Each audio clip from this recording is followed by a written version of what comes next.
বন্ধুরা, কেমন আছো তোমরা সবাই? জেমস বন্ডের গল্প তাহলে তোমাদের ঠিক কেমন লাগছে জানানো চাই কিন্তু। আগের দুটো পর্বই শুনেছো তো? না শুনলে ডেসক্রিপশানে গিয়ে একবার জাস্ট চেক করে নাও, দুটো লিঙ্কে আমি কিন্তু আবার শেয়ার করে দেবো। আজকে আমরা পড়ছি এই গল্পের তৃতীয় দিন। আমরা পড়ছিলাম the man with the golden গান। তারই আজকে তৃতীয় দিনের পরে আমরা শুরু করব। আজকেও চেষ্টা করব আমি গল্পটা শেষ করতে। গল্পটা একটু বড়, তোমরা তো বুঝতেই পারছো। এটা একভাবে পড়লে পরে তোমরাও বোর হয়ে যাবে। ঠিক আছে, চলো আর বেশি কথা না বাড়িয়ে শুরু করা যাক। কিন্তু তুমি যদি আমার চ্যানেলে নতুন হয়ে থাকো, প্রথমবার এসে থাকো, তাহলে নিচে লাল রঙের সাবস্ক্রাইব বাটনটা একবার ক্লিক করে কালো করে দিতে কিন্তু একদম ভুলো না। এটা আমার জন্য খুব হেল্পফুল আর আমাকে এরকম নতুন নতুন গল্প পড়তে দারুণভাবে উৎসাহিত করে। তাহলে একবার লাল রঙের সাবস্ক্রাইব বাটনটাকে ক্লিক করে ব্ল্যাক অবশ্যই করে দিও। এই একটা ছোট্ট রিকোয়েস্ট আমার তরফ থেকে তোমাদের প্রতি রইল। পুরো গল্পটা শুনো, ভালো লাগলে পরে লাইক করতে, কমেন্ট করতে আর শেয়ার করতে বন্ধুদের সাথে কিন্তু একদম ভুলো না। বন্ধু, ফ্যামিলি যেই রকম গল্প শুনতে ভালো লাগে তার সাথেই কিন্তু শেয়ার করো। চলো তাহলে পরে আজকের পর্ব শুরু করা যাক। The man with the golden গানের শুরু করছি আজকের পর্ব। আজকের পর্বের নাম 3.5 নম্বর লাভ লেন। মনে আছে তো আগের দুদিন আমরা কোথায় শেষ করেছিলাম? জেমস বন্ড 3.5 নম্বর লাভ লেনে মিস গুডনাইটকে দিয়ে একটা জমি কিনবে তার ব্যবস্থা করিয়েছেন, গাড়িপত্র নিয়ে এসছে, টাকা পয়সা নিয়ে এসছে, সব কিছু করেছে। তো এবারও শুরু হচ্ছে আজকের পর্ব 3.5 নম্বর লাভ লেন। আর এই পুরোটাই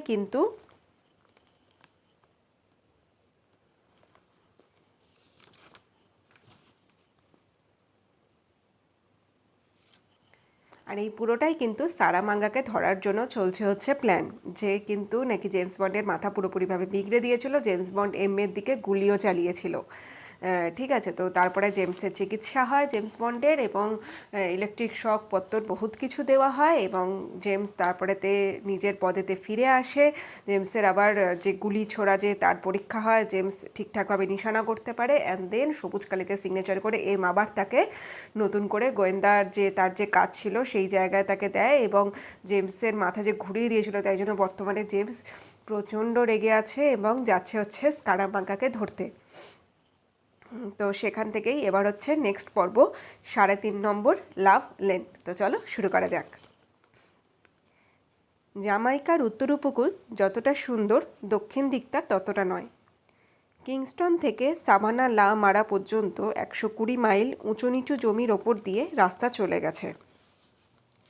বন্ডের সঙ্গে মেরি পথ দেখাচ্ছে। গাড়ি বিগটোলে ও সামলাবে। চারদিক যেমন রোদে পুড়ে যাচ্ছে। স্প্যানিশ টাউন, মে প্যান, এলিগেট পন্ড এবং ব্ল্যাক রিভার পার হয়ে দুপুরে তারা খাওয়া সারল হোয়াইট হাউস ইনে। এরপর বিকেল 4টে নাগাদ তারা সাভানা লা মারাতে পৌঁছে গেল। সুন্দর বাংলো ধরনের বাড়ি আশপাশে, তার সামনে একটু করে খাস জমি, বুগনভিলার ঝাড়, ক্যানা এবং ক্রোটনের কেয়ারি। সমুদ্রতটের পুরনো পাড়াটা বাদ দিলে জামাইকার অন্যত্র তেমনই নতুন ধাঁচের নয়। তেমন দর্শনীয় কোনো জিনিসও নেই। বাড়িগুলো ফ্রমের আখের ব্যবসায়ীদের। ভদ্রগোছের, তবে সৌন্দর্যের অভাব। ছোট সোজা রাস্তাগুলো দেখে মনে হয় যেন ওগুলো 1920 সালে তৈরি হয়েছে। বন্ড প্রথম যে পেট্রোল পাম্পটা দেখতে পেল ওখানে গাড়ি থামিয়ে একটা গাড়ি ভাড়া করে মেরিকে ফেরত পাঠালো, এবং মেরির দেওয়া গাড়িতে পেট্রোল ভর্তি করে এগিয়ে চলল। তবে বন্ড মেরিকে তার কাজের ব্যাপারে কিছু না বললেও বলেছে কিউবা নিয়ে একটা দরকারে যাচ্ছে, যোগাযোগ রাখবো এবং কাজটা সেরে তোমার কাছেই ফিরে আসবো। তাতে মেরি খুশি হয়েছে। বন্ডের লাভ লেন খুঁজে নিতে বেশি অসুবিধা হয়নি। আঁকাবাঁকা গলি, রাস্তাটা জেটি থেকে শহরের দিকে গেছে। দুপাশে ভাঙাচোরা বাড়ি ও দোকান। এরপর জায়গাটাতে কয়েকবার পাক খেলো বন্ড, অর্থাৎ ভালো করে চিনে রাখা। তারপর জেলেডিঙিগুলো যেখানে উঁচু কাঠের তক্তার ওপরে বসানো, সেখানে এক নির্জন জায়গায় গাড়িটাকে পার্ক করে লক করলো এবং লেনের ভেতর ঢুকলো। বন্ড একটা দোকান থেকে এক প্যাকেট রয়্যাল ব্লেন্ড সিগারেট নিয়ে একজন লোককে দেখতে পেয়ে 3.5 নম্বর লেনের কথা জিজ্ঞাসা করতে লোকটি কৌতূহলী হয়ে উঠলেও বললে, একটু এগিয়ে যে ডান দিকের বড় বাড়িটা পাবেন সেইটা।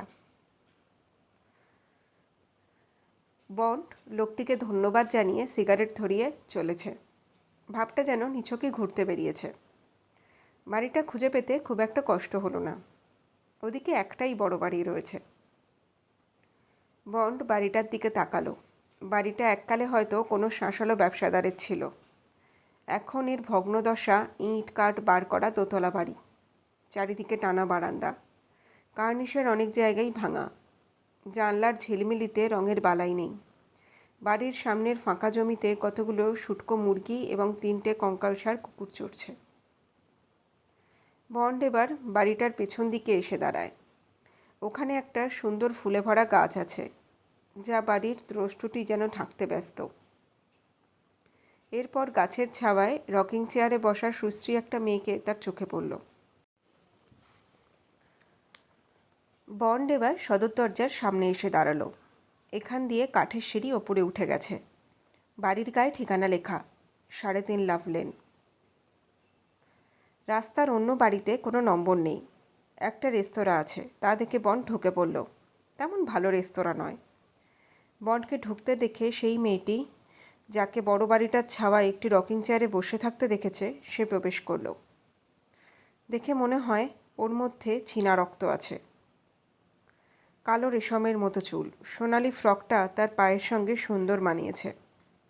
হাঁটু আর হাতের কবজি সরু। মেয়েটি হেসে বন্ডের দিকে তাকাতে সে বলল, একটা স্ট্রাইপ পেতে পারি কি? নিশ্চয়ই, বলে মেয়েটি আইস বক্সের দরজা খুলে একটা বোতল বার করে দক্ষ হাতে দরজা বন্ধ করে বোতল সহ একটা নোংরা গ্লাস বন্ডের টেবিলে রাখল। দাম 1 শিলিং 6 পেন্স। এরপরও বললে, বেড়াতে যাওয়ার আগে এখানে থেমেছেন বুঝি? হ্যাঁ, ওই আর কি। কাগজে বাড়ি বিক্রির বিজ্ঞাপন দেখে ভাবলাম বাড়িটা একবার দেখে যাই। তা বাড়িটা আপনার নাকি? বলে বন্ড থমকে দাঁড়ায়। মেয়েটি ক্যাশবাস্কে টাকা রেখে হেসে উঠল। এত বড় বাড়ি আমার? আমি শুধু দেখাশোনা করি আর ওই ক্যাফটা চালাই। কাফে উচ্চারণ করতে পারল না। তা তুমি বেশ সুন্দর। তোমার নামটা এখনো জানা হলো না? আমার নাম টিফি, বলে টিফি মিষ্টি হাসল। আমার নাম মার্ক। তা রাতে তোমরা ঘর ভাড়া দাও? দিই, তবে রাতে বড় গন্ডগোল হয়। বাথরুমটাও ভালো নয়। ওই বাড়ি কিনে সারাতে গেলে আপনার অনেক খরচ পড়ে যাবে। তা বাড়িটা বেচতে চাইছে কেন? পুলিশের ঝামেলার জন্য? না, তা ঠিক নয়। ওই বাড়ির মালিকের স্ত্রী মিসেস ব্রাউন হঠাৎ ক্যাথলিক হওয়ায় এ কারবার আর পছন্দ করছে না। এই বাড়িটা বেচে 4 টাকা দেবে। বেচে দিলে আমি বোনেদের কাছে ফিরে গিয়ে কাজের চেষ্টা করব। তারপর টিফি বলল, জামাইকার লোকেরা বেশ ভালো। এরপর সে জিভ কামড়ে ইস করে বলে উঠল, জো আর মেয়েকে খাবার দেওয়া হয়নি। বন্ড তাকিয়ে দেখল কাকের মতো 2টো বড় কালো পাখি। এদের ডাক অদ্ভুত। টিফি নিজের ব্যাগ থেকে 2 পেনি ক্যাশে রেখে 2টো কেক নিয়ে পাখিদের দিকে ছুঁড়ে দিল। ওরা খেতে খেতে কাউন্টারে উঠে গেল। টিফি বলে, আমরা এদের নাম দিয়েছি জো আর মেয়ে। পাখিরা আরও খাবার জন্য কাকা করছে দেখে বন্ড পকেট থেকে 2 পেনি বার করে দেয়। এবার কেকের দাম আমি দিচ্ছি। একটা লোক এসে ঢুকলো। চলায় কোনো শব্দ হলো না। পায়ে বোধহয় রবার শোলের জুতো, ঢ্যাঙা চেহারা, হাতে সুটকেস। বন্ড বলল, উফ, দারুণ গরম। জমের বাড়ি পাঠিয়ে ছাড়বে। সঙ্গে যাবেন নাকি? বন্ড চমকে কাউন্টারের সামনে দাঁড়ানো লোকটির দিকে তাকায়। স্কারামাঙ্গার চেহারার বর্ণনা সঙ্গে হুবহু মিলে যাচ্ছে। কাঁধ চওড়া, কোমর সরু, তীক্ষ্ণ চোখ, পরনে দামি স্যুট, 2 চোখে একটা সজাগ দৃষ্টি। টাইয়ের বদলে স্কার্ফ বাঁধা, হাতে সোনার পিন আটা। লোকটি বলল, আমি ওদের নাচাই, তারপর গুলি করে খতম করে দিই। বলেন কি? এ তো সাংঘাতিক কথা। গতবার $5000 দিয়েছি। মনে হচ্ছে তুমি আমায় চেনো না। তা এই বেটি তোমায় কিছু বলেনি? বন্ড টিফির দিকে তাকায়। ও ভয়ে যেন সাদা হয়ে গেছে। বলার দরকার কি, আমায় ও বলেই বা লাভ কি? বন্ড বলে। প্রয়োজন আছে বই কি। লোকটি সোনার পিস্তল বার করে বন্ডের পেটে ঠেকায়। কোন মতলবে এসেছো এখানে? কেউ বলে দিয়েছে মনে হচ্ছে। বন্ড হাত তুলে ইয়ার্কির ভঙ্গিতে বলে, বন্ধু করছো কি? মুখ ঘুরিয়ে টিফির দিকে তাকিয়ে বলে, লোকটা জামাইকে আক্রমণ করতে এসেছে নাকি, না কোনো সার্কাস থেকে পালিয়েছে? যাকগে, জিজ্ঞাসা করো কি খাবে।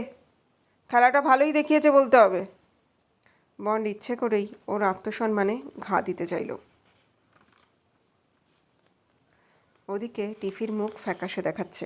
ভাবছে বন্ডের মৃত্যু অবধারিত, কারণ অপরপক্ষের স্বরূপ সে ভালো করেই জানে। ওদিকে পাখি দুটো অবস্থা বেগতিক দেখে উড়ে পালিয়েছে। অসহ্য নীরবতা চারদিকে। বন্ড চুপ করে বসে আছে। অন্যদিকে টিফি চুপ করে থাকতে পারল না। সে বন্ডের দিকে রেড স্টাইপের বোতলটা নিয়ে ছুঁড়ে মারতে কাঁচ ভাঙার আওয়াজ হলো। বন্ড চেয়ার ছেড়ে উঠে স্কারামাঙ্গার পাশ কাটিয়ে যেতে চাইল, কিন্তু পারল না। স্কারামাঙ্গার ওর 22 স্টেপ চেপে ধরে পিস্তল শুকতে শুকতে বলল, হত্যার গন্ধ, এর সঙ্গে তুলনা কিসের? একবার পরখ করে দেখবে নাকি? সে পিস্তলটা বন্ডের সামনে এমনভাবে ধরেছে যেন ওটা একটা গোলাপ।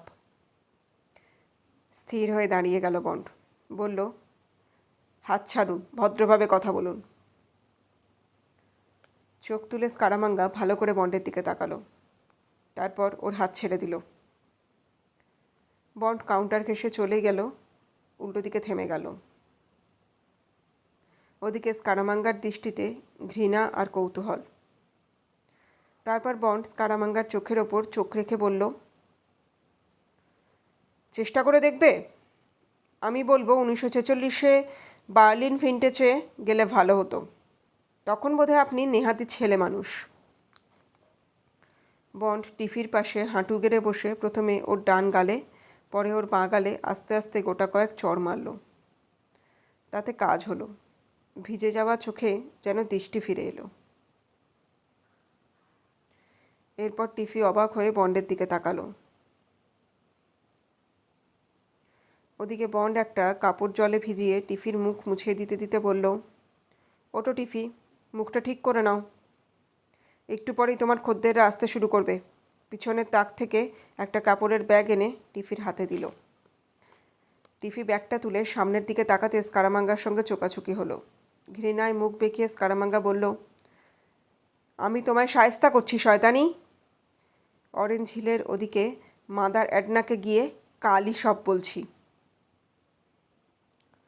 এরপর টিফি মেকআপে ব্যস্ত হওয়ায় বন্ড তার ব্যাগে 5টা 1 পাউন্ড রেখে বলল, তুমি এবং একটা খাঁচাশুদ্ধ ক্যানারি কিনে নাও। বলে বন্ড স্কারামাঙ্গার কাছে এসে থেমে গেল। সার্কাসের খেলাটা কিন্তু ভালোই দেখিয়েছেন, তবে টিফির পক্ষে একটু বেশি হয়ে গেল নাকি? থাক টিফির কথা, স্কারামাঙ্গা কর্কশ গলায় বলে উঠল। আর তখন থেকে সার্কাস সার্কাস করছো কেন? দাঁড়িয়ে যাও, আমার কটা কথার উত্তর দাও। তুমি কি ফেউ, পুলিশের লোক নাকি? তা তোমার মতলবখানে কি বলো তো চাদু? আমি কি করব না করব তা কারোর কাছ থেকে শুনে কখনো করি না। বন্ড ঘরের মাঝখানে একটা চেয়ার টেনে বসলো। এখানে এসে বসুন, বেশি ওস্তাদি করার চেষ্টা করলে সুবিধা হবে না। এ কথা শুনে স্কারামাঙ্গা একটা চেয়ার উল্টো দিকে ঘুরিয়ে বন্ডের মুখোমুখি বসলো। ওইভাবে বসায় চেয়ারটা বর্মের কাজ করছে এবং বেল্টের ওপর দিয়ে স্কারামাঙ্গার পিস্তলের হাতির দাঁতের বাট দেখা যাচ্ছে। তা থেকে কয়েক ইঞ্চি দূরে ওর ডান হাত। বন্ড বলল, আমি পুলিশের লোক নই। আমার নাম মার্ক হ্যাজার্ড। কাজ করি ট্রান্সওসাল ও কস্টিউম। এখন ফ্রমের আখের খেতে কাজ করছি। নাম নিশ্চয়ই শুনেছেন। স্কারামাঙ্গা মাথা নাড়ে, অবশ্যই। আপনার পরিচয়টা? স্কারামাঙ্গা ফ্রান্সিসকো স্কারামাঙ্গা, লেবার রিলেশনস। নামটা কি শোনেননি? বন্ড ভুরুকুচকে বলে, না, তবে শোনা উচিত ছিল আমার। আমার নাম শোনেনি এমন লোক আছে ঠিকই, তবে তারা আর বেঁচে নেই। এরকম লম্বা লম্বা বাত পানেন নাকি? চীনের 70 কোটির মানুষ তো আপনার আমার কারোর নামই শোনেনি। আপনি কুয়োর মধ্যে ব্যাঙ হয়ে রাজা ভাবছেন নিজেকে। স্কারামাঙ্গা চটে না গিয়ে বলল, তা হবে, ক্যারাবিয়ান কুয়ো ছাড়া আর কি। তবে এটা লাভের জায়গা, এখানকার লোকেরা আমায় সোনার পিস্তলটার জন্য চেনে। খারাপ কি? ফ্রমে আপনার মতো একটা লোক পেলে মন্দ হতো না। ওখানে কোনো গন্ডগোল আছে নাকি? বন্ড বলল, খেতে আগুন লেগেছে কেবল।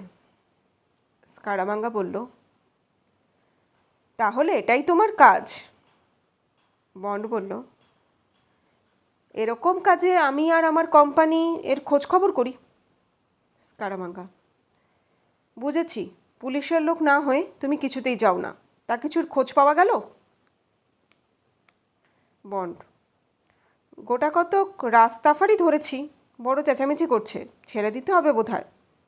আমরা নাকি ধর্ম নিয়ে বাদ বিচার করেছি, সুতরাং আবার আগুন লাগা শুরু হবে।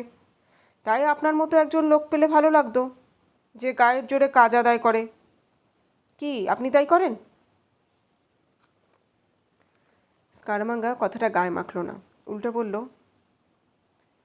পিস্তল টিস্তল সঙ্গে থাকে নাকি? বন্ড, পিস্তল ছাড়া হাঁটিই না, তাছাড়া রাস্তাফারিদের পেছন পেছন ঘুরতে হয়। স্কারামাঙ্গা, কি পিস্তল? Bond, Walther PPK 7.65 millimetre. Scaramanga, ভালো কথা। তারপর স্কারামাঙ্গা টিফির দিকে চেঁচিয়ে বলে, আমাদের দুটো রড স্ট্রাইপ দে। পরে বন্ডের দিকে তাকিয়ে কিছুটা শান্তভাবে বলল, এর পরের কাজ কি তোমার? বন্ড, ঠিক নেই, লন্ডনে খোঁজ নিয়ে দেখতে হবে ওখানে কোনো কাজ আছে নাকি। তবে আমার তাড়া নেই, আমি মাইনে করা লোক নই, কাজ হিসেবে টাকা পাই। তা আপনার হাতে কোনো কাজ আছে নাকি? ওদিকে টিফি ট্রেতে করে বোতল আর গ্লাস এনে টেবিলে রাখল। স্কারামাঙ্গা টিফির দিকে তাকিয়ে কুমিরের চামড়ার মানিব্যাগ থেকে একটা $100 নোট ওর দিকে ছুঁড়ে দিয়ে বলল, বেশি মাথা গরম করবি না বুঝলি? এ দিয়ে কতগুলো পাখি কিনে নিস, আর হাসি মুখে থাকবি। গোমরা মুখ আমি একেবারে সহ্য করতে পারি না। তারপর স্কারামাঙ্গা নীরবে বিয়ার পান করতে করতে বন্ডকে লক্ষ্য করতে লাগলো এবং খুব দামি সিগার কেস থেকে পেন্সিলের মতো সিগার বার করে ধরালো। তারপর একগাল ধোঁয়া ছেড়ে বলল, $1000 রোজগার করার বাসনা আছে নাকি? বন্ড, তা থাকতে পারে, তবে আপনার সঙ্গে যদি টিকে থাকতে পারি। স্কারামাঙ্গা, আমার একটা মুশকিল হচ্ছে, এই নেগ্রিল উন্নয়নের ব্যাপারে আমার পার্টনারদের মধ্যে কেউ কেউ একটু উৎসাহ দেখাচ্ছে। ব্লাডি বে জায়গাটার নাম শুনেছ নাকি? বন্ড, ম্যাপে দেখেছি। বন্ড বিয়ারে চুমুক দেয়। গ্রিন থাইল্যান্ড বন্দরের কাছে। স্কারামাঙ্গা, ঠিকই বললে, ওই ব্যবসায় আমার কিছু শেয়ার আছে। ওখানে আমার একটা হোটেল বানাতে আরম্ভ করলাম, তৈরিও হলো, কিন্তু হঠাৎ লোকজনের আশা কমে গেল। ব্যাংক থেকে টাকা পাওয়া শক্ত হলো, ওদিকে হাতের টাকাও ফুরিয়ে গেছে। বন্ড, এখন সবটাই বুঝি আপনার ঘাড়ে এসে চেপেছে? স্কারামাঙ্গা, হ্যাঁ, এখন সেই হোটেলেই যাচ্ছি। হোটেলের নাম থান্ডারবল। ওখানে জোন কয়েক স্টেক হোল্ডার আসছেন মিটিং করতে, অর্থাৎ সবাই মিলে মাথা ঘামিয়ে যা হোক একটা উপায় বার করা যায়। এদের জন্য আমোদ প্রমোদের ব্যবস্থা করা দরকার। কিংস্টন থেকে ব্র্যান্ডি আনাচ্ছি। গ্রিন আইল্যান্ড আমার একটা 40 ফুট লম্বা লঞ্চ আছে। গভীর সাগরে গিয়ে মাছ ধরা, সেটাও একদিন করা যাবে। ওইভাবে ওদের ফুর্তিতে রাখার চেষ্টা করছি। বন্ড, অর্থাৎ ফুর্তির জোয়ারে ভেসে গিয়ে যাতে ওরা শেয়ার কিনে নেয় সেই ব্যবস্থা আর কি।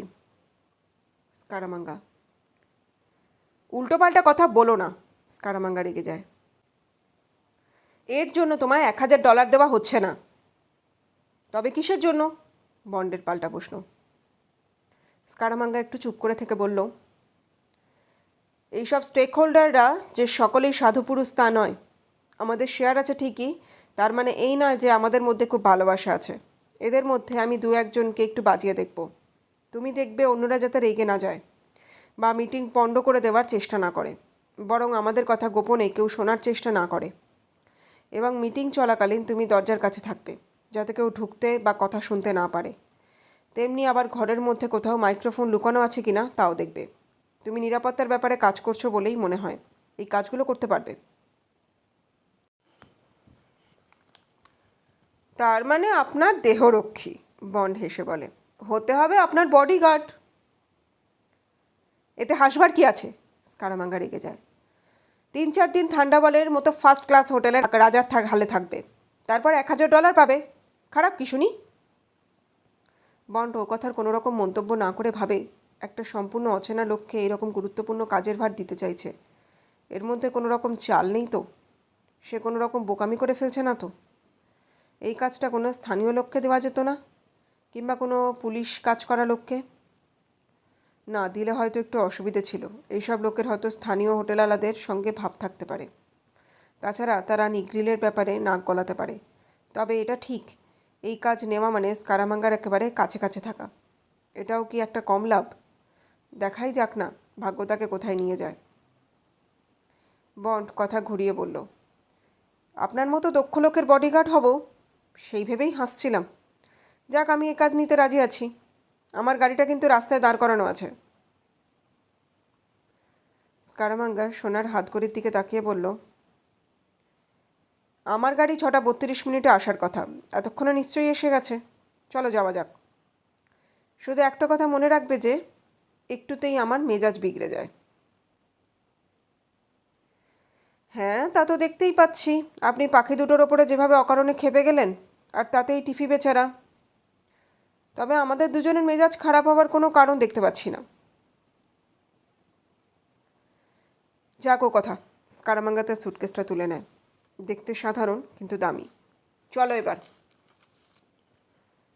বন্ড চট করে উঠে কাউন্টারে গিয়ে দাঁড়ায়। চলি, আবার কোনো একদিন ফিরব। কেউ আমার খোঁজ করতে এলে বলো যে আমি ব্লাডি বেতে থান্ডারবার্ড হোটেলে আছি। টিফি বন্ডের হাত ধরে ফিসফিস করে বলে, ওর কাছ থেকে খুব সাবধানে থেকো। ও একটা সাংঘাতিক লোক। এরকম খারাপ লোক আমি খুব কম কম দেখেছি। আর ওর সুটকেসের মধ্যে অন্তত 1000 পাউন্ডের গাঁজা রয়েছে। ওটা সকালে রেখে গেছিল, তখন আমি গন্ধ শুকে দেখেছি। নইলে তোমায় আমি এ কথা বলতাম না। ঠিক আছে টিফি, চলি। বন্ড টিফির হাত ধরে বললে। আশা করি মাদাম এডনা ওকে ট্রিট করতে পারবে। পরে দেখা হলে সব বলবো। দ্রুত বাইরে বেরিয়ে এসে বন্ড দেখে একটা লাল থার্ড কনভার্টিবল বাইরে দাঁড়িয়ে ফটফট করে আওয়াজ তুলেছে। বড় বড় অক্ষরে লেখা থার্ড হোটেল। স্কারামাঙ্গা ড্রাইভারের পাশে বসে আছে। বন্ডকে আসতে দেখে স্কারামাঙ্গা বলল, পিছনের সিটে বসো। তোমার গাড়ি পর্যন্ত তোমায় পৌঁছে দিচ্ছি। আমাদের পেছন পেছন আসবে, এরপর ভালো রাস্তা পাবে। গাড়ির পিছনে উঠে বসতে বসতে বন্ড ভাবে, এই সময় ওটার মাথায় গুল্লি চালালে ভালো হয়। এইভাবে সাধারণত গেস্টপো এবং কেজিবিরা কাজ করে থাকে। পরক্ষণেই তার মত পাল্টে গেল। এরকম ঠান্ডা মাথায় খুন করা আদৌ পছন্দ নয়। ওকে খুন করলে ড্রাইভারকেও করতে হবে। থাক এখন খুনের চিন্তা। বাইরে চাঁদনি রাত। মাইকে কোথায় যেন বন্ডের প্রিয় একটা সুর বাজছে। গাছে গাছে পাখির কুজন। একটা মায়াবী পরিবেশ যেন চারদিকে ফুটে উঠেছে। গাড়ি সমুদ্রের দিকে মুখ ফিরল। বন্ড সেদিকে তাকিয়ে ভাবে সে হয়তো একটা বোকার মতো কাজ করে ফেলল। কেউ বিদেশের একটা অপরিচিত হোটেলে যে অসুবিধায় পড়ে, এখানে বন্ডের তেমন হলো। তার জামাইকার ম্যাপ জানা আছে। বাইরে সমুদ্রের গর্জন, অদূরে কালো কালো পাহাড়, কাছেই হয়তো আখের ক্ষেত। বাতাসে তার গন্ধ ভেসে আসছে। গোয়েন্দার প্রথম কাজ হলো জায়গাটা সম্বন্ধে ওয়াকিবহাল হওয়া, পালাবার জন্য পথ খুঁজে রাখা এবং বাইরের সঙ্গে যোগাযোগ স্থাপন করা ইত্যাদি। বন্ড এই কথা ভেবে খুবই অস্বস্তি বোধ করছে। তার যোগাযোগের একমাত্র রাস্তা হলো একটি মেয়ে, সে আবার এখান থেকে 30 মাইল দূরে আছে। হোটেলে পৌঁছাবার আধ ঘন্টা আগেই বোধহয় হোটেলে খবর এসে গেছে যে ওরা আসছে। আশেপাশে কোথাও বাড়ির চিহ্ন দেখা গেল না, কেননা চারিদিক অন্ধকারে ঢাকা। হোটেলের বিরাট গাড়ি বারান্দা, ফিকে সাদা আর গোলাপি থাম। বন্ড ঝাড় লণ্ঠনের আলোতে দেখতে পেল মেঝে সাদা কালো মার্বেলের পাথর।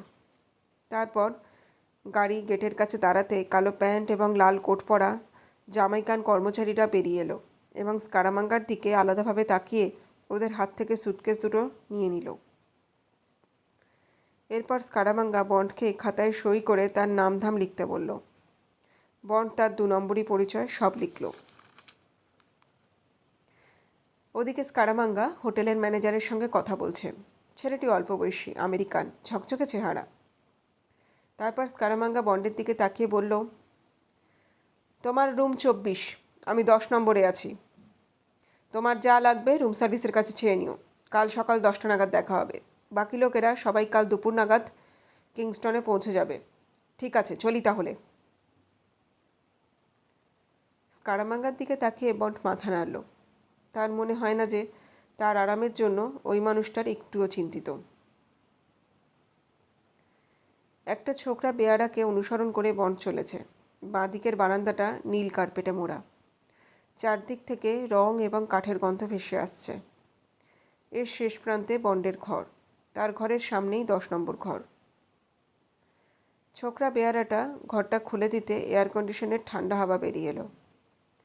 দুজনের থাকার মতো ঘর। ঘরের রং সাদা আর ছাইতে মেশানো, সঙ্গে বাথরুম, অর্থাৎ ঘরের ব্যবস্থা তারিফ করার মতো।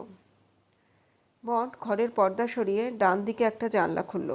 সঙ্গে সঙ্গে সমুদ্রের হাওয়া ঘরে ঢুকল। তারপর সে ঘরটা ভালো করে দেখে নিল।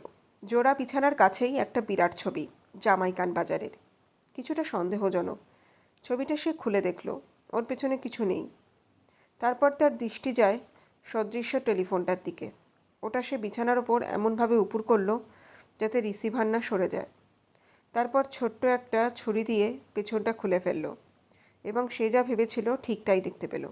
একটা ছোট্ট মাইক্রোফোন লাগানো, যা ঘরের সমস্ত কথাবার্তা তুলে নেবে। বন্ড টেলিফোনটা ঠিক করে আবার সঠিক জায়গায় রেখে দিয়ে ভাবে, এটা একটা পুরনো ব্যবস্থা। ওটাকে রেকর্ড করার উদ্বোধন ব্যবস্থা হিসাবে জোরে জোরে প্রার্থনা করলে কেমন হয়? মন্দ নয়। কথাটা ভেবে নিজেই মনে মনে হেসে উঠল। বন্ড সুটকেস থেকে কিছু দরকারি জিনিস বার করে ফের ওটাকে গুছিয়ে রেখে রুম সার্ভিসকে ফোন করে রাত 9টার খাবার দিতে বলল। সঙ্গে 3টে গ্লাস, কিছু বরফ আর 1 বোতল ওয়ার্কস ডিলক্স রবসন। এরপর পিস্তল এবং হোলস্টার বালিশের তলায় চালান করে দেওয়ার পরে বেয়ারা এলে তাকে স্যুটটা ইস্ত্রি করতে পাঠিয়ে স্নান করতে গেল। বন্ড স্নান করে এসে টেবিলে বসে পানীয়তে চুমুক দেয়। এখন তার দারুণ লাগছে। তারপর সুটকেস খুলে জ্যাক কেনেডির লেখা প্রোফাইলস ইন কারেজ বইটা বের করে নেয়। সমুদ্রের আর গাছের গন্ধ বাতাসে উপভোগ করতে করতে বন্ড ওই বইটার কয়েক পাতা পড়ার পর স্কারামাঙ্গার কথা ভাবে। হয়তো ডিস্টেন্স টেলিফোনে হাভানা কিংবা আমেরিকার সঙ্গে কথা বলে কালকের ব্যবস্থা করছে। স্টক বুকগুলো হয়তো মোটাসোটা আর ভীতু। এরাই হয়তো বাতিস্তান আমলে ক্যাসিনো হোটেলের মালিক। লাস ভেগাসের স্টক হোল্ডাররা এবং মায়ামিতেও কারবার চালাতো। আর স্কারামাঙ্গার কাছে কাদের টাকা আছে? তবে ক্যারিবিয়ানে এখন বেআইনি টাকার ছড়াছড়ি। বন্ড ভাবে যে লোকটা উড়ন্ত পাখিকে মারতে চায় তাকে সে কী করে কবজা করবে। এরপর কি মনে হতে চেয়ার ছেড়ে উঠে বালিশের তলা থেকে পিস্তলটা তুলে নিয়ে সমস্ত গুলিগলা বের করে। স্টার স্প্রিং, ট্রিগার ইত্যাদি সব ঠিক আছে কিনা দেখে নিল। হ্যাঁ, ঠিক আছে। তারপর যেখানে সেখানে তাক করে গুলি ছুটতে লাগলো। প্রতিবারই পিস্তলের নিশানা ইঞ্চিখানেক ওপরে, হয়তো পিস্তল গুলিতে না থাকায়। ফের চেষ্টা করে।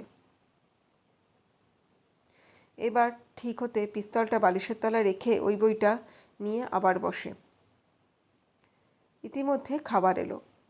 খাবার খেয়ে 1 গ্লাস বরবন চড়িয়ে বন্ড শুতে যাওয়ার আগে ভাবল স্কারামাঙ্গার কাছে প্রত্যেক ঘরের চাবি আছে। তবু সাবধান হবার জন্য সে দরজার একেবারে কাছে সুটকেস এবং তার উপর 3টে গ্লাস রাখল। বন্ড শুয়ে পড়ল। এক ঘুমে 7টা বেজে যায়। তারপর বিছানা ছেড়ে উঠে 1 গ্লাস জল খেয়ে সাঁতারের পোশাক পরে দরজা থেকে সুটকেস ও 3টে গ্লাস সরিয়ে বাঁদিকের বাগানের দিকে যায়। রোদ এসে পড়েছে। তারপর ভিজে ঘাসের ওপর দিয়ে যেতে যেতে বন্ড একটা দমদম শব্দ শুনতে পায়। সেদিকে তাকাতে সে দেখতে পায় ডান দিকে পাম গাছের সঙ্গে টালপলিন টাঙিয়ে স্কারমাঙ্গা তাতে লাফাচ্ছে। ঘামে তার শরীর জবজব করছে। খালি গা লাফ মেরে হাঁটুতে ভর দিয়ে কখনো পেছনে কখনো বা মাথা নিচু করে পড়ছে। দেখার মতো কসরত বটে। ওর সামনে একটা নিগ্রো ছেলে তোয়ালে জাতীয় গাউন নিয়ে দাঁড়িয়ে আছে। বন্ড ওখানে আর দাঁড়িয়ে থাকে না, তবে সমুদ্রের দিকে যেতে যেতে ভাবে স্কারামাঙ্গার বুকে এখন গুলি করলে বেশ হতো। এরপর সে পাম গাছের সারি পার হয়ে সমুদ্রে ঝাঁপিয়ে পড়ল এবং যতটা যাবে ভেবেছিল তার চেয়ে অনেকটা দূরে গেল। হয়তো স্কারামাঙ্গার কসরত দেখে সে অনুপ্রাণিত হয়েছে। তারপর নির্দিষ্ট ঘরে ফিরে বন্ড সামান্য জলখাবার খেয়ে তৈরি হয়ে নিল। যদিও গরম, তবু গাঢ় নীল রঙের স্যুটটা পরল, সঙ্গে পিস্তলটা নিল। বাইরে বেরিয়ে এসে চারদিকটা দেখতে লাগলো। হোটেলটা অর্ধেক মাত্র তৈরি হয়েছে। হোটেলের সঙ্গে রেস্তোরাঁ এবং নাইট ক্লাব রয়েছে। কাজ চলছে। প্রায় 50 জন স্ত্রী পুরুষ, পর্দা, ক্যাপ্টেন ইত্যাদির কাজ চলছে। আর একদিকে ইলেকট্রিকের কাজ চলছে। বন্ড হিসেব করে দেখে স্কারামাঙ্গার এখনও 1 বছর এবং আরও 50 লাখ টাকার দরকার। ওটা ওর সমস্যা। অনেক পিছিয়ে পড়েছে। কেউ বা অল্প কিছু দিতে চাইবে, কারণ জামাইকার মতো ট্যাক্সের জায়গায় এই ধরনের একটা সম্পত্তি থাকা মন্দ নয়। তবে স্কারামাঙ্গার ফন্দি হলো ওই স্টেক হোল্ডারদের যেন 3 প্রকারে তোয়াজাত্তি করে ভুলিয়ে সুযোগ নেওয়া। বন্ড ভাবে, ওরা কি সহজে গলবে? মনে তো হয় না। যতই বিনোদনের মাঝে ডুবে যাক, তারপর ঘুম থেকে উঠলেই সাফ মাথা। এরপর বন্ড গাড়িটা খুঁজে বার করে একটা ঝাঁঝরা বটগাছের তলায় রাখল। ওখানে রোদ পড়বে না। তার আগে দেখে নিয়েছে যে গাড়িতে পেট্রোল আছে কিনা। বন্ড রোড ওঠবার আগে জায়গাটা ঘুরে দেখতে চায়। কিছু দূর গিয়ে ঘাসের জমি শেষ। ওটা সম্ভবত হোটেলের শেষ সীমানা। এরপর জলা জায়গা এবং ছোট ছোট নদী। নদীতে স্রোত নেই। এখানে পোকামাকড়, বুনো হাঁস আর ব্যাঙ চড়ছে। বন্ড কাছে যেতে একটা কুমির ছপাং করে ঝাঁপ দিল, দিয়ে মাথাটা তুলে তাকে দেখে। বন্ড ভাবে, হোটেলের ব্যবসা জমে উঠলে ট্যুরিস্টদের পক্ষে জায়গাটা স্বর্গ হয়ে উঠবে এবং $10 দিয়ে মাঝিদের দিয়ে জঙ্গলের দৃশ্য উপভোগ করা যাবে। বন্ড এবার হোটেলের দিকে ফেরে এবং কাউন্টারের কাছে আসতে স্কারামাঙ্গাকে দেখে সুপ্রভাত জানায়। স্কারামাঙ্গা হোটেল ম্যানেজারের সঙ্গে কথা শেষ করে বন্ডকে মর্নিং জানিয়ে দেয়। বলে, চলো রুমটা দেখে আসি। বন্ড সাই জানিয়ে স্কারামাঙ্গাকে অনুসরণ করে। এটা হয়তো কোন সময় মিটিং বা শ্বাস খেলার জন্য ব্যবহার হতো। কনফারেন্স রুমের মধ্যে একটা গোল টেবিল, তাকে ঘিরে 7টা আর্ম চেয়ার, প্যাড এবং পেন্সিল। ঘরটার মাঝে লালচে কার্পেট মোড়া, আর দরজার উল্টো দিকে চেয়ারটার টেলিফোন। এই চেয়ারটায় সম্ভবত স্কারামাঙ্গা বসবে। বন্ড ঘুরে ঘুরে জানলা এবং পর্দাগুলো দেখল। তারপর আলোর ব্র্যাকেটগুলো দেখিয়ে বলল, ওখানে লুকোনো মাইক্রোফোন থাকতে পারে। সে ব্যবস্থা আগেই করা হয়েছে, পুরো রেকর্ড রাখতে হবে না? স্কারামাঙ্গা রেগে যায়। আমাকে কি এতই বোকা ভাবো? ঠিক আছে, যাক, আমি এখন কোথায় থাকবো? বাইরে বসে কাগজ বা ওই ধরনের কিছু একটা পড়বে। আজ বিকেল 4টের সময় জেনারেল মিটিং। কালও আরও 2-1টা মিটিং হবে, তবে তা অল্প সময়ের জন্য। দেখবে এই সময় কেউ যেন আমায় বিরক্ত করতে না আসে। এটা দেখাই তোমার কাজ, বুঝতে পেরেছ? বুঝেছি। এবং এই বেলা আমার মনে হয় যারা আসবেন তাদের পরিচয় জেনে নেওয়া ভালো। এরা কাদের পক্ষ থেকে আসছেন এবং আপনি কী ধরনের ঝামেলায় পড়তে পারেন। তাহলে কাগজ পেন্সিল নিয়ে বসো। স্কারামাঙ্গা ঘরের মধ্যে পায়চারি করতে করতে বলে। প্রথম নাম লেখো, মিস্টার হেন্ড্রিক্স, ওলন্দাজ ইউরোপীয়, স্বার্থ নিয়ে কতগুলো সুইচ কোম্পানির তরফ থেকে আসছে। তোমাকে এর ব্যাপারে মাথা না ঘামালেও চলবে, বড় কম কথা বলে। যাক, 2 নম্বর লেখো, ডেট্রয়েট থেকে আসছে স্যাম বিনিয়ন। স্যাম বিনিয়ন মানে পার্পল গ্যাং বলে সেই দলের। এরা সবাই ভদ্রলোক, বুঝেছো? স্কারামাঙ্গা পায়চারি থামিয়ে কিছুটা খেকিয়ে ওঠে। ভেবো না আর একটা অ্যাসোসিয়েশনের দল। এরা সবাই ব্যবসাদার। হ্যাঁ, শ্যাম হলো জমির মালিক এবং এর বন্ধুরা কোটি কোটি টাকার মালিক। স্কারামাঙ্গা 3 নম্বর বলল। লিবয় গ্যাঙ্গেবেল আসছে মিয়ামি থেকে। এ ঝামেলা করতে পারে, কারণ লাভ চায় খুব তাড়াতাড়ি। স্কারামাঙ্গা 4 নম্বর বলল। ভেগাসের হোটেলের মালিক রুবি রটকফ, ও একটা ব্যাপারটা ভালো বোঝে, তাই চেপে ধরতে চাইবে। স্কারামাঙ্গা বলে, 5 লেখো হ্যাল গ্যারকিংবেল। আমার মতো ও লেবার রিলেশনে কাজ করে, এর ব্যাপারে তেমন কোনো চিন্তার কারণ নেই। স্কারামাঙ্গা শেষ নামটা বলে, লুই প্যারাডাইস। ও হলো প্যারাডাইস প্লটের মালিক, আসছে অরিজোনার ফিনিক্স থেকে। ওর ক্যাসিনোতে কিছুটা স্বার্থ জড়িত, তাই ঠিক বুঝতে পারছি না ও ঠিক কোন দিকে ভিড়বে। এই হলো ওদের মোটামুটি পরিচয়। বন্ড ওদের কথা লিখে স্কারামাঙ্গার দিকে তাকিয়ে মৃদু হেসে বলে, আর আপনি হলেন মিস্টার স্কারামাঙ্গা, আপনি কার স্বার্থ দেখছেন? ক্যারাবিয়ান টাকার।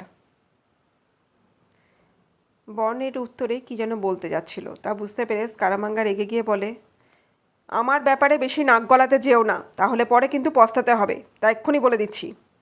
বলে সে হনহন করে ঘর থেকে বেরিয়ে গেল।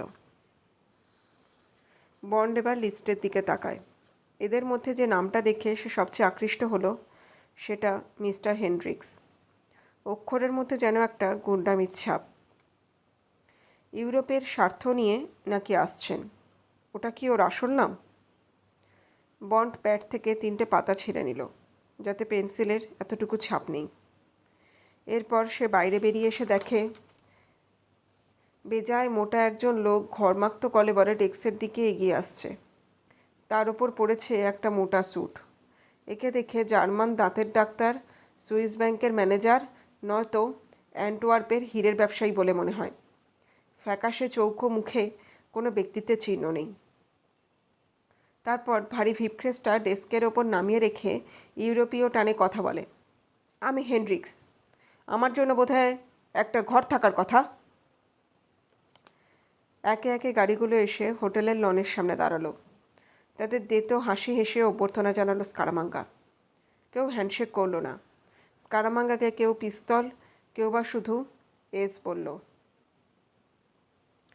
হেনড্রিক্স কোনো সম্বোধনের দিকেই গেল না। বন্ড কাছে দাঁড়িয়ে নামের সঙ্গে চেহারাগুলো মিলিয়ে নিচ্ছে। সবারই প্রায় একই ধাঁচের চেহারা, রং ময়লা, পরিষ্কার করে দাড়ি কামানো, উচ্চতায় প্রায় 5.5 ফুট, কঠিন ঠোঁট এবং সেই ঠোঁটে আলগা হাসির রেশ। ম্যানেজার হেসে ওদের সঙ্গে অল্প অল্প কথা বলছে। তারপর বেয়ারা যখন মালগুলো নিয়ে এলো, তখন কেউ ওদের ব্রিফকেসগুলো হাতছাড়া করতে চাইল না। পূব দিকের ঘরগুলোতে ওদের থাকার ব্যবস্থা হয়েছে। ওরা চলে যেতে বন্ড লিস্ট বার করে নোট করে যেতে লাগলো। গ্যাংগেলারের পাশে লিখল, ইটালীয় রক্ত, ছোটলোক প্রকৃতির, বাঁকা ঠোঁট। রটকফ, মোটা ঘাড়, টাক মাথা, ইহুদি। বিনয়ন, বাঁদুরের মতো কান, পা গালে দাগ, খুঁড়িয়ে চলে। গারফিঙ্গেল, গুন্ডা গোছের, দাঁত খারাপ, ডান বগলে পিস্তল। প্যারাডাইস, লোক দেখানো ব্যবহার, দেতো হাসি, হীরের আংটি। হেনড্রিক্সের সম্বন্ধে আগে লেখা আছে। হঠাৎ বন্ডের পাশে এসে দাঁড়ালো স্কারামাঙ্গা। কি লেখা হচ্ছে? একটু নোট করে রাখছি যাতে মনে থাকে। কি নোট দেখি? বলে স্কারামাঙ্গা একরকম কেড়ে নিল। এরপর ফেরত দিয়ে বলল, ভালোই, পিস্তলের কথা একজনের নামের পাশে লিখেছ কেন? সবার কাছেই আছে? না, শুধু নেই হেনড্রিক্সের কাছে। বিদেশে এসে এরা সাধারণত সাবধান হয়ে চলাফেরা করে। সাবধান কেন? ভয় কিসের জন্য? স্কারামাঙ্গা অবহেলা ভরা কণ্ঠে বলে, হয়তো স্থানীয় লোকেদের ভয় করে। একমাত্র 150 বছর আগে রেড কোটটা স্থানীয় লোকেদের ভয় পেত, তারপর তো ভয় পাবার মতো কোনো ব্যাপার ঘটেনি। ছাড়ো ওসব কথা, 12টার সময় বারে আসবে, তোমাকে আমি ওদের সঙ্গে আমার পার্সোনাল অ্যাসিস্ট্যান্ট বলে পরিচয় করিয়ে দেবো। বেশ, তাই হবে। কথাটা শেষ করে বন্ড আর দাঁড়ালো না। যেতে যেতে ভাবে, আমি স্কারামাঙ্গাকে যতই চটাই তাতেও রাগ করবে না, কারণ এখন আমাকে ওর প্রয়োজন। কিন্তু ক্রমাগত হিট দিয়ে কথা বলতে থাকলে ও এক সময় দারুণ খেপে যাবে, পিস্তল বার করবেই। তখন কয়েকজন সাক্ষী থাকলে ভালো হয়, তবে এটা কিছু বড় গোছের ভাবনা নয়। অবশ্য এই ছাড়া এখন সে তার কিছুতেই ভাবতে পারছে না। বন্ড এরপর তার ঘরে ফিরে এলো। এসে খুঁটটার দিকে তাকিয়ে বুঝতে পারে সে খুঁটটাকেও ঘেঁটেছিল, এছাড়া অন্য কোনো জিনিসে হাত দেয়নি। ফলে যে ধরেছিল সে খুবই চালাক মানুষ, তাই মনে হয় এটা কোনো বেয়ারার কাজ নয়, এবং এই কাজটা করেছে সম্ভবত 9টা থেকে 10টার মধ্যে, যখন সে হোটেল থেকে কিছুটা দূরে চলে গিয়েছিল। বন্ড এতে মনে মনে খুশি হলো, তবে লড়াই সামনে সামনে হওয়াই শ্রেয়। সে যদি 10 নম্বর ঘরে যেতে পারে তাহলে সে এর থেকেও অনেক কিছু জানতে পারবে। এরপর সে স্নান করে এসে আয়নার সামনে দাঁড়িয়ে চুল আঁচড়াতে থাকে। এখন তাকে তরতাজা এবং ঝকঝকে তকতকে দেখাচ্ছে। ইংল্যান্ডে যখন নার্সিংহোমে ছিল তখন চেহারা অনেকটা ম্যারম্যারে হয়ে গিয়েছিল। এখন যেন সে ইস্পাতের ফলা, এবং যে কোনো অবস্থার মধ্যে নিজেকে তৈরি করে নিতে পারে সে। ওদিকে কনফারেন্স রুমে ঢোকার উল্টো মুখে পেতলের চাকতি খোদাই করা চামড়ার দরজা ঠেলে বারে ঢুকতে হয়। ওখানকার কায়দা কানুন ইংল্যান্ডের পানশালার মতো। বিলাসিতার চূড়ান্ত পর্যায়ে পৌঁছেছে। চেয়ার এবং বেঞ্চগুলো কাঠের ওপর লাল চামড়া আটা, তার ওপর ফোম রবারের গদি। পানপাত্রগুলো কোনোটাই দস্তার তৈরি নয়, সব রূপোর। দেওয়ালে টাঙানো শিকারের চিহ্ন, তামা আর পেতলের শিঙা বন্দুক। আর ওখানে শ্যাম্পেনে চুমুক দিচ্ছে কেতাদুরস্ত পোশাক পরা কতগুলো শয়তান, এবং গৃহকর্তা মেহগনির চকচকে পালিশ করা বারে হেলান দিয়ে ডান হাত দিয়ে সোনার পিস্তলটা নাচাচ্ছে। বন্ড বারে প্রবেশ করার পর দরজাটা আবার আপনা আপনি বন্ধ হয়ে যায়। ওদিকে স্কারামাঙ্গার পিস্তল নাচানো সহসা থেমে যায়। সেটা বন্ডের পেটের কাছে ঠেকিয়ে নকল উল্লাসে চেঁচিয়ে ওঠে, বন্ধুগণ, ইনি হচ্ছেন আমার একান্ত সহকারী মার্ক হ্যাজার্ড। লন্ডন থেকে এসেছে। এই ছুটির কটা দিন যাতে আমাদের কোনো অসুবিধে না হয় তাই দেখবে। এদিকে এসো, সবার সঙ্গে আলাপ করিয়ে দিই, তারপর সবার ঠিক মতন খাবার পরিবেশন হচ্ছে কিনা দেখো। বলে পিস্তলটা বেল্টের মধ্যে সে ঢুকিয়ে নেয়। নিষ্ঠাবান সহকারীর মতো হাসি ফুটিয়ে বন্ড অতিথিদের আপ্যায়ন করতে থাকে, এবং সে ইংরেজ বলে সবাই তার সঙ্গে করমর্দন করল। ইতিমধ্যে লাল কোট পরা বেয়ারা বন্ডের কাছে এসে বলে, স্যার, আপনাকে কী দেব? বন্ড পিঙ্ক জিনের কথা বলতে অতিথিরা জিনের দোষগুণ নিয়ে আলোচনা করতে থাকে। ওদিকে হেনড্রিক্স ছাড়া সবাই শ্যাম্পেন খাচ্ছে। বন্ড সবাইকে ঘুরে ঘুরে জিজ্ঞাসা করে প্লেনের যাত্রা কেমন ছিল, আবহাওয়া এবং জামাইকার প্রাকৃতিক দৃশ্য কেমন লাগছে ইত্যাদি। এইসব কথা বলার উদ্দেশ্য হলো প্রত্যেকের গলার স্বর কিছুটা চিনে নেওয়া। তারপর হেনড্রিক্সের কাছে গিয়ে বলে, মনে হচ্ছে ইউরোপের লোক আমরা দুজনই। শুনলাম আপনি হল্যান্ডের। অনেকবার গেছি ওখানে, অবশ্য থাকা হয়নি, তবে জায়গাটা সুন্দর। এই কথা শুনে খুশি হয়ে হেনড্রিক্স বলল, থ্যাংক ইউ। হল্যান্ডে আপনি কোথায় থাকেন? হেলে। অনেক দিন আছেন? হ্যাঁ, তা অনেক দিনই হলো। ভারী চমৎকার শহর। Thank you. জামাইকায় এই প্রথম এলেন নাকি? না। কেমন লাগছে? বেশ ভালোই। এবার আপনি কিছু বলুন। খানিকক্ষণ চুপ করে থেকে হেনড্রিক্স বলল, আপনি তো লন্ডন থেকে এসেছেন। আজ্ঞে হ্যাঁ। আপনি লন্ডন গেছেন কখনো? হ্যাঁ। গেলে লন্ডনে কোথায় ওঠেন? বন্ধুদের কাছে। তাতে সুবিধা হয়, তাই না? সব হোটেলগুলো কেমন যেন একরকম। আমার কিন্তু তা মনে হয় না। বলে হেনড্রিক্স বন্ডের কাছ থেকে বিদায় নিয়ে স্কারামাঙ্গার কাছে চলে আসে। এতে অন্য অতিথিরা অসন্তুষ্ট হয়, উল্টে মনে মনে রেগে যায়, ভাবে ওর সঙ্গে স্কারামাঙ্গার আলাদা কী কথা থাকতে পারে।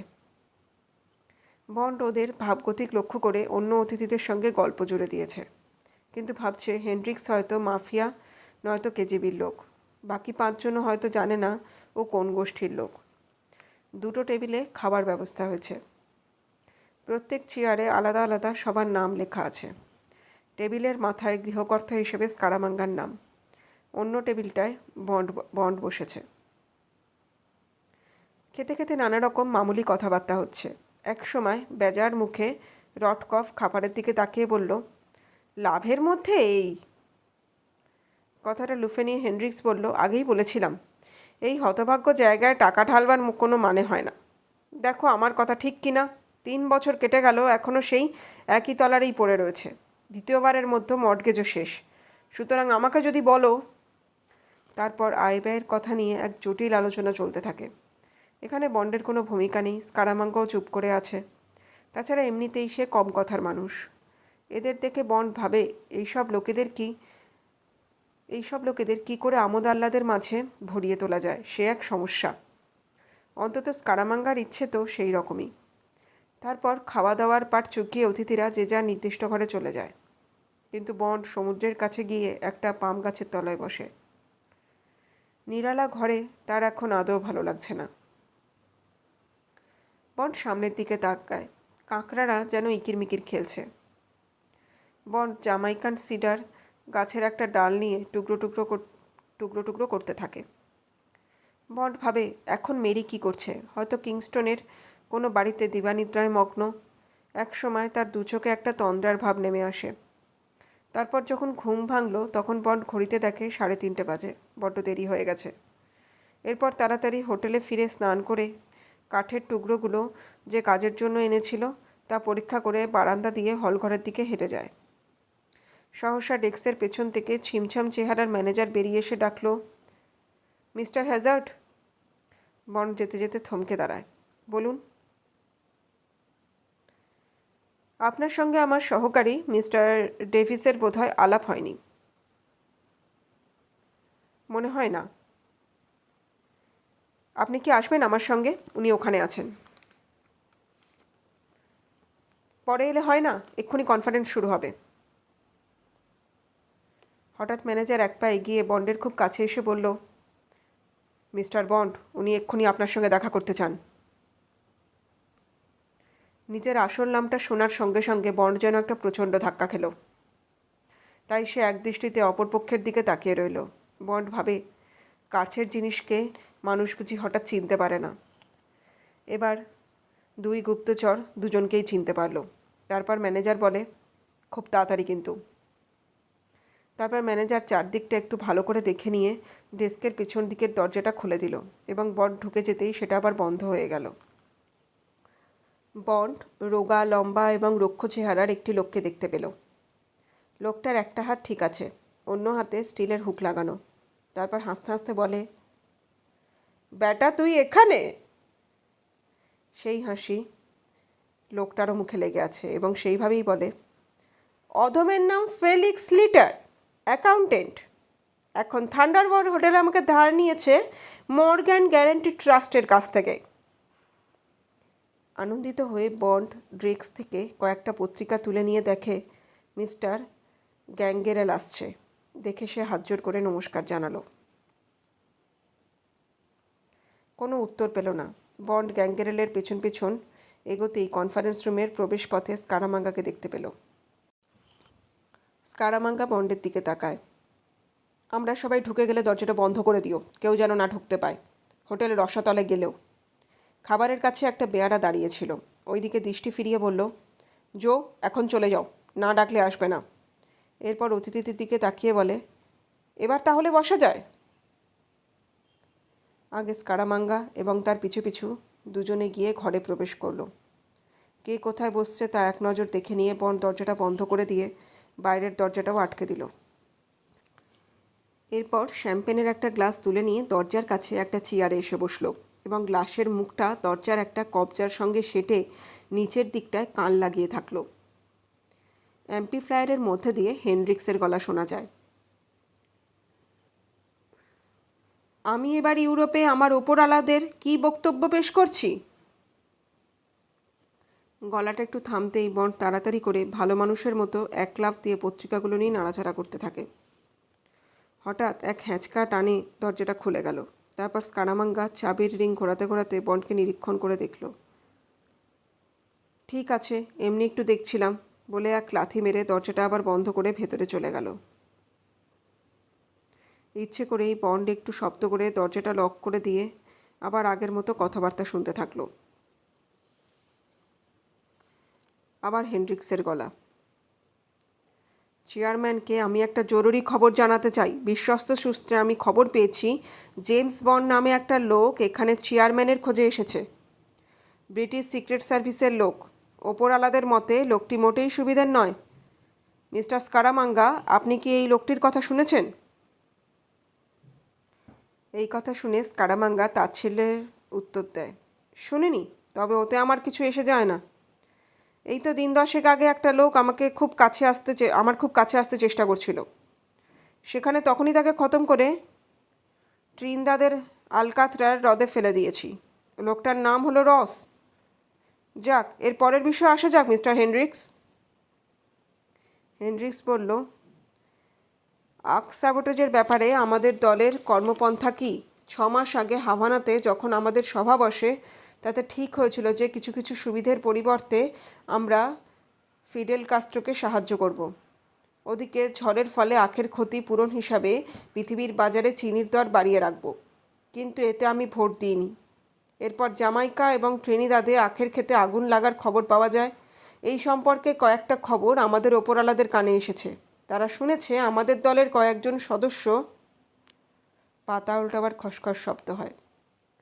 হ্যাঁ, মিস্টার গ্যাংগেরেলা, মিস্টার রটকফ, মিস্টার বিলিয়ন আর আমাদের চেয়ারম্যান নাকি ব্যক্তিগত লাভের আশায় প্রচুর পরিমাণে চিনি মজুত করে রেখেছেন। সঙ্গে সঙ্গে চিৎকার শোনা গেল।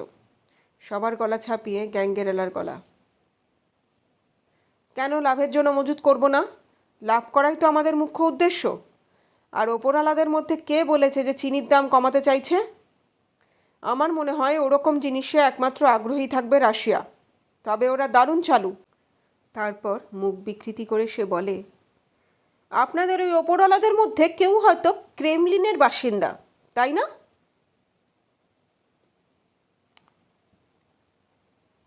তাহলে বন্ধুরা, আজকে আমরা এখানেতেই পড়াটা বন্ধ করলাম। বইটা বন্ধ করি। আগামী দিন ঠিক এরপর থেকেই আবার কিন্তু আমরা পড়া শুরু করব এবং দেখব পরের দিনও আমরা শেষ করতে পারি কি না the man with the golden গান। গল্পটা তোমাদের কেমন লাগছে একটু কমেন্ট করো। আমি জানি তোমরা অনেকেই গল্পটা শুনছো। কি জেমস বন্ডের গল্প ইন্টারেস্টিং লাগছে কি না? সিনেমা নয়, একবারে রিয়েল গল্প, যেটা লেখক লিখেছেন, আসল গল্প। পুরো লাইন বাই লাইন একদম অ্যাকুরেট তোমাদেরকে পড়ে শোনাচ্ছি। একটা কমেন্ট কিন্তু আমার চাই, ঠিক আছে? একটা কমেন্ট করো, তোমাদের কমেন্ট শোনার অপেক্ষায় থাকবো। আজ তাহলে পরে এখানেই বিদায় জানাচ্ছি, বলছি টাটা সবাইকে। সবাই ভালো থেকো। দেখা হচ্ছে আবার আগামী পর্বের সঙ্গে।